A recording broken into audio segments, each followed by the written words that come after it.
Welcome to Grieving Insomniacs. I am your host, Christy Haberman. I am glad you're here. Thanks for being a part of our community. A few disclaimers before we get started. I am a licensed therapist. However, this podcast is not to be considered mental health therapy or counseling. It is for entertainment purposes only and is not associated with my counseling practice, Christy Haberman Counseling Services. Thanks for showing up. Welcome to Grieving Insomniacs, episode 14. I'm your host, Christy Haberman, and I am here to talk to you about grief and dreaming.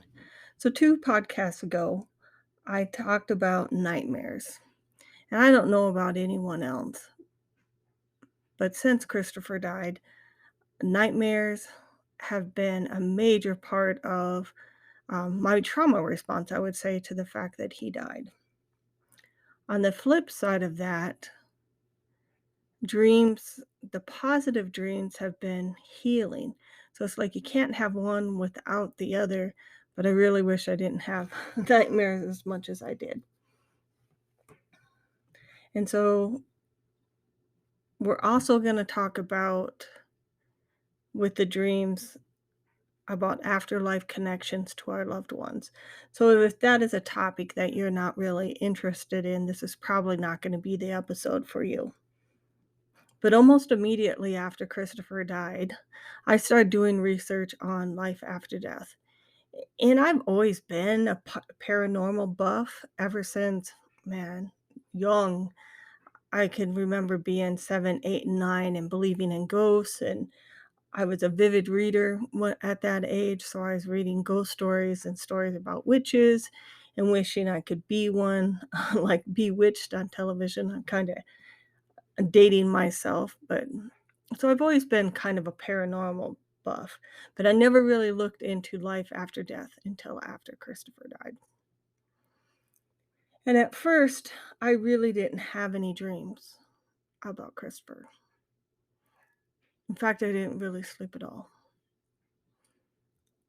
I went to a psychiatrist, and I'm very upfront about the fact that I take medications for sleep.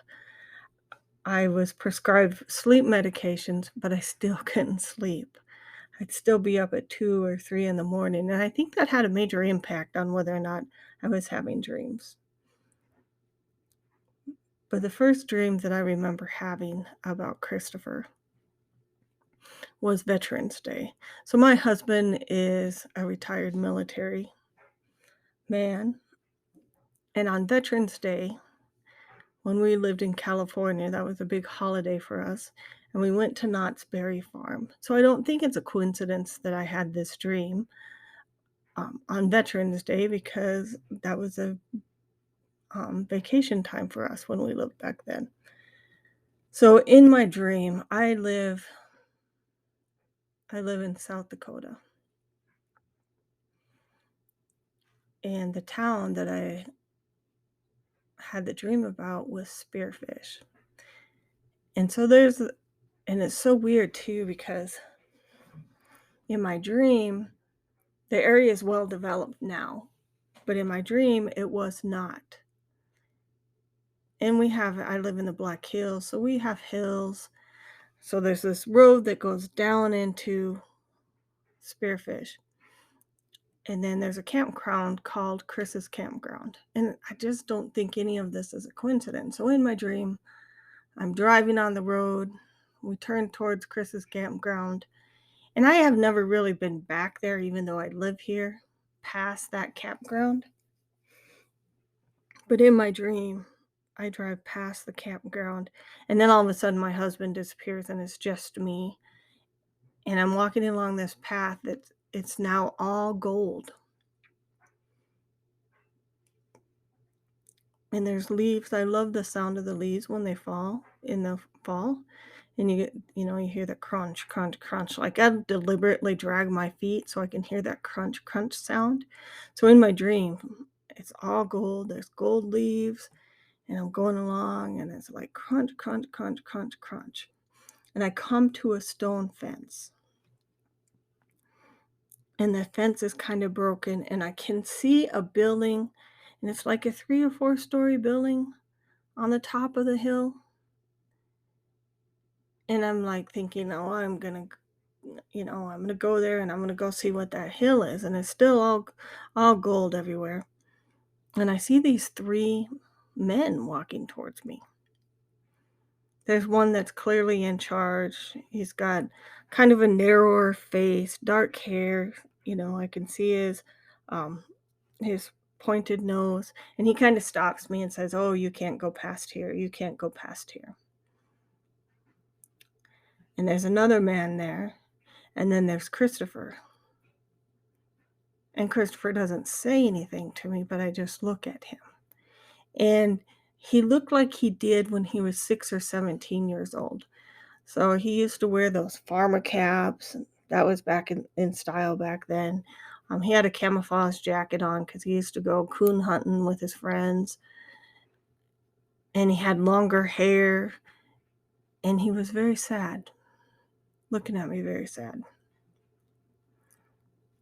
And we just stood there for a while, but we couldn't and I was very aware that I couldn't get any closer to him, and he couldn't get any closer to me. But I knew this was no ordinary dream. And so after then the dream just ends. And the next morning I wake up and I know I've seen Christopher. There's just this knowing. So if you ever have those dreams where you wake up in the morning and you say, "Is that real?" You have to believe that it is real. It will bring you so much comfort because you can tell the difference between when you're just dreaming about them or when it feels real. And if it feels real, it was 100% a visitation.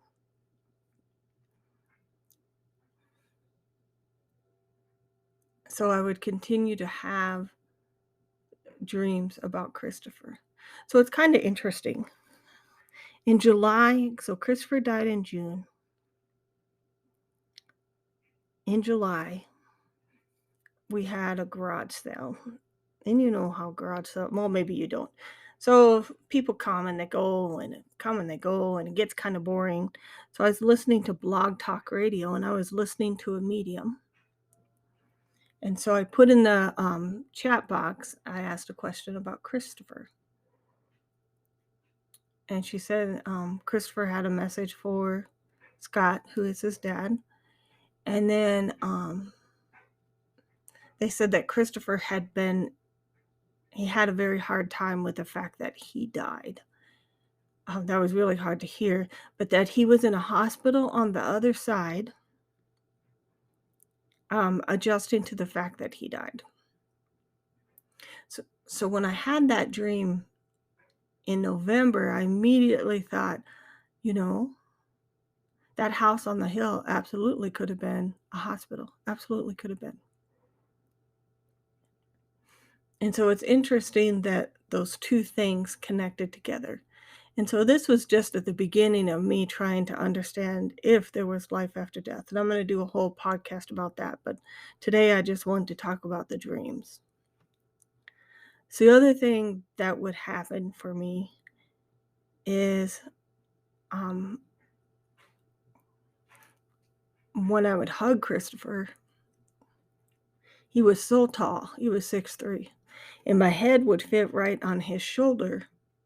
And I would have dreams where he was hugging me. And I would know that they were real because I could feel my head in that little, I guess it would be the clavicle, would be sitting there. And then I'd wake up and I'd be sad because I didn't see him, but I most definitely felt him. And so one of the things that Christopher also used to do for me is when he was in junior high, beginnings of high school, not high school so much after we moved, but definitely when we lived in California, he would bring his friends over and he'd be like, "Mom, you got to talk to them. They're having a really hard time." And so I kind of inherited these friends of Christopher's, and they actually still are connected to me to this day. One thing that I'm very, very grateful about. But in the dream, he brings this young, well, as a teenager to me, and he says, "Mom, you need to help him." And I knew who the person was, but I didn't understand why it was with Christopher. But I was like, "Oh, okay." So we were standing on a hill and we were looking down, and you could see people walking into this tunnel. And I look over at this young boy and I tell him, "It's your turn." He says, "I'm not going." I'm like, "You're not going?" He goes, "No, I'm not going." So we sat on a glider, and I swear it was like in the Milky Way because there were stars in the sky, and I love to rock. It's one of those things that comforts me, like in a rocking chair or a glider. And so there was Christopher, there was me, and then there was this young man. And then my dream ends. So it was probably about a month later, 6 weeks later, that I find out that the young man in my dream had committed suicide. I was like, oh, so Christopher was still bringing me people that he thought that needed my help. And that started to happen in my counseling practice too. I started um, having people come to see me that I just knew Christopher had brought to me. It was just this sense of knowing. And so through my dreams, I feel like I've still maintained that connection with him. But the dreams became fewer and fewer. And now I don't really have visitation dreams anymore. And I'm not sure why. But I'll tell you what does happen is there will be moments where he pops up and I can see him in my head. And he usually startles me, and then he laughs and laughs and laughs and laughs. Those happen a couple of times a year where I still have this kind of contact with him. But usually it's in that when you meditate, you kind of go into that disassociative state. It's usually during that I'm able to connect with him, which has been really kind of helpful. And so those dreams are a way that you stay connected with your loved ones. They were hard, though, because sometimes when I go to bed at night, I just begged for Christopher to come visit me. And now he's a stubborn young man. And if you've researched life after death and some of those things, you'll find that after we die, our personality stays with us. And Christopher was hard-headed. He was a very independent young man, and he would only do what he wanted to do when he wanted to do it. It's actually a personality trait that all three of us share. My youngest son, my oldest son, and myself. We are all very independent people. We are definitely not followers. And so I can beg till the cows come home, and he's not going to come until he is good and ready to come. So interestingly enough, though, speaking of these dreams, my sister, who is very similar to me in our interest in the paranormal, and I don't know if that comes from the fact that we grew up outside of religion and we just needed something to believe in. I'm just not real sure. But so she had a dream about Christopher.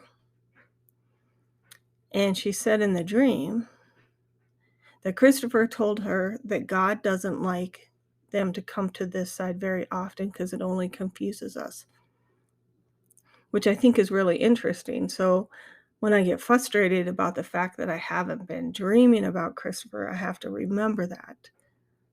Is that, and I guess it would be confusing. Because if I knew that I could see Christopher every time I went to sleep, I'd spend all my time sleeping and probably would not be living. I'd be sleeping my life away.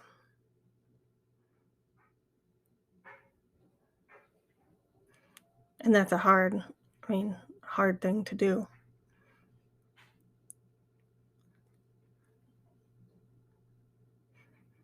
So positive dreams, very helpful way to cope.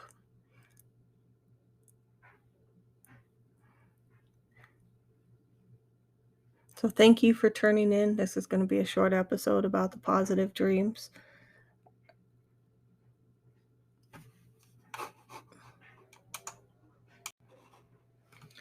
Thanks for listening to episode 14. As you may know or not know if you follow me on Instagram, May 27th, last week, was Christopher's birthday. And every year I expect it to be a little bit different. I think this is going to be the year that I'm not so sad. This is going to be the year that I do better. And this year, it was not. It was the same. I was optimistic, and I shouldn't have been. And so Christopher's death anniversary is June 19th. And I've been struggling a little bit, a lot of bit, with the different things leading up to his death anniversary. For those of you out there that are grieving moms, I know you know exactly what I'm talking about. So I apologize for the short episode today and all of the ums and so's, but I do real.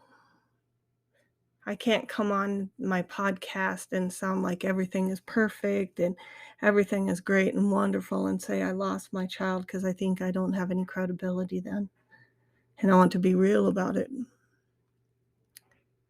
And the real is that these 3 weeks are hard for me, as I'm sure that the anniversary dates and birthdays are hard for all grieving mothers. So I want you to know I'm thinking of you. Thank you for tuning in to episode 14. I can't believe we got here. Leave me a message. Let me know how you're doing. If you would like and share the Grieving Insomniacs, rate us on Google. I believe I'm up on Amazon now, Apple Podcast, Grieving Insomniacs on Instagram. I'm trying to get a YouTube channel together. Still working on that. If you'd share and subscribe. Let me know if there's some topics you'd like to talk about. I sure would appreciate it.